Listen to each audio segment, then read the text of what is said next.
Nationalisation en 1981, 35 heures en 1997, travailler plus en 2007. Pour gagner, dit-il, il faut une proposition phare et concrète. Que peut proposer le PS, à votre avis, pour parler aux Français? Est-ce qu'il y a une proposition, soit du PS, soit la vôtre, qui peut être proposée aujourd'hui aux Français pour la présidentielle? Une proposition concrète. Il a raison. Il faut une aspiration forte qui monte du pays, qui rencontre une proposition forte d'un candidat. Ça s'est toujours passé comme ça. Alors laquelle? Et aujourd'hui, moi, je fais en sorte que ce soit sur la jeunesse, sa place, son avenir, ses droits, que l'essentiel de l'élection présidentielle se joue.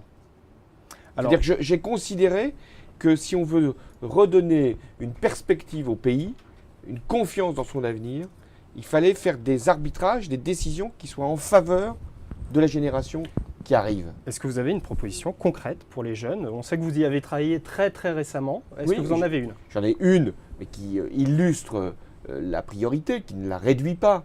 C'est l'idée d'un contrat de génération.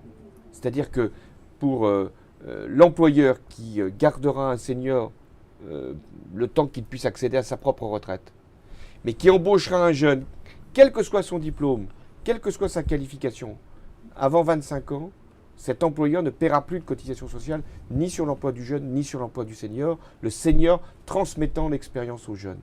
Voilà une des illustrations de ce que je pense être la priorité à donner à la jeunesse.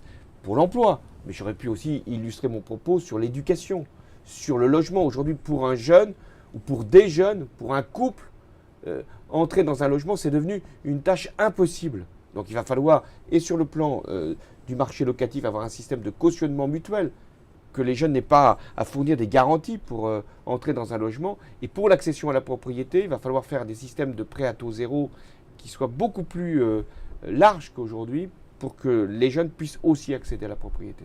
Alors ce week-end, votre courant Répondre à gauche se réunissait pour ses assises sociales, notamment consacrées à l'emploi. Vous avez proposé une nouvelle donne sociale, vous avez parlé de contrats intergénérationnels.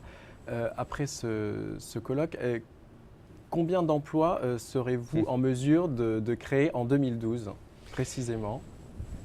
Ceux qui vous promettront des emplois, ne les croyez pas. Vous n'avez pas de chiffres précis? Mais les chiffres, ce ne sont pas des promesses, ce sont des réalités. Ce que je pense, c'est que c'est la croissance qui crée l'emploi.